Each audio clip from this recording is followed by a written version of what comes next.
হোটেলের চেয়ে অনেক বেশি মজা আর অনেক বেশি পারফেক্ট সমোসা রেসিপি শেয়ার করছি। আর এই সমোসাগুলো আমি কিভাবে সংরক্ষণ করে থাকি সেই পদ্ধতিটাও কিন্তু আজকের ভিডিওতে থাকছে।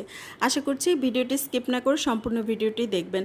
তো সমোসার শীট তৈরি করার জন্য প্রথমে 2 কাপ আটা নিয়েছি, 3 টেবিল চামচ তেল আর স্বাদমতো লবণ দিয়ে মাখিয়ে নিয়েছি, আর হাফ কাপ পানি দিয়ে খুব সুন্দরভাবে একটা ডো তৈরি করে নিয়েছি। আর ডোটাকে 30 মিনিটের জন্য রেস্টে দিয়েছি। আর আজকের সমোসাগুলো আমি অর্ধেক পরিমাণ সমোসা কিন্তু এই প্যাকেটে সংরক্ষণ করে রাখবো। বাইরে থেকে যখন প্যাকেট কেনা হয় সমোসার, সেগুলো আমি ফেলে দিই না, এভাবেই সংরক্ষণ করে রাখি এর মাঝে।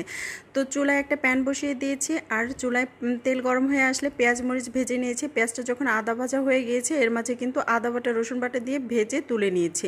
আর এর মাঝে কিন্তু আমার ডোটা রেডি হয়ে গিয়েছে। ছোট ছোট লেচি কেটে নিয়ে মিডিয়াম সাইজের রুটি বেলে নিয়েছি। একটা রুটির উপর তেল মাখিয়ে নিয়েছি, অল্প একটু ময়দা দিয়ে আবার আরেকটা রুটি দিয়েছি। এর মাঝে কিন্তু আবার একটু তেল দিয়ে আবার করে ময়দা দিয়ে আবার করে রুটি দিয়ে এভাবে 3 থেকে 4টা রুটি একসাথে করে বেলে নিয়েছি হালকা একটু করে। আর চুলায় ফ্রাই প্যান গরম করে এর মাঝে কিন্তু এপিট ওপিট করে রুটিটাকে হালকাভাবে সেঁকে নিয়েছি। আর গরম অবস্থায় কিন্তু এই শিটগুলোকে ছাড়িয়ে নিতে হবে। একটার পর একটা রুটি আমি ছাড়িয়ে নিচ্ছি। দেখতেই পাচ্ছেন কাজটা আমি ঠিক কিভাবে করছি, আশা করছি বুঝতে পারছেন। তো ছাড়িয়ে নেওয়ার পর সবগুলো রুটিকে আবার একসাথে করে নিয়ে 4-5টা এভাবে কেটে নিচ্ছি। আর যখন 4 কোণা একটা রুটি তৈরি হয়ে গিয়েছে, এর মাঝ বরাবর কিন্তু আবার করে কেটে দিয়েছি।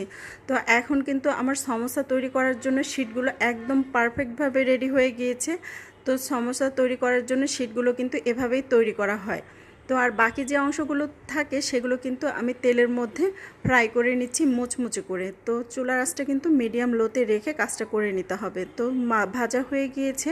আর এই সাইডে কিন্তু বাটিতে 1 টেবিল চামচ কর্নফ্লাওয়ার আর 1 টেবিল চামচ আটা অল্প পানি দিয়ে গুলিয়ে রেখেছি আঠার জন্য। তো সব কিছু যখন ভাজা হয়ে গিয়েছে, এগুলোকে আমি মুড়মুড়ো করে মাখিয়ে নিয়েছি। সাথে কিন্তু আগে থেকে ভেজে রাখা মশলাটা অ্যাড করে মাখিয়ে নিয়েছি। আর এখন কিন্তু সমোসায় পুর ভরার পালা। তো কাজটা কিভাবে করছে আশা করছি বুঝতে পারছেন। তো এভাবে সমোসার ভিতরে পুর ভরে 4 সাইডে কিন্তু সেই কর্নফ্লাওয়ারের মিশ্রণটি সাইড দিয়ে লাগিয়ে নিতে হবে। এতে করে কিন্তু পুরটা বাইরে থেকে খুলে আসবে না।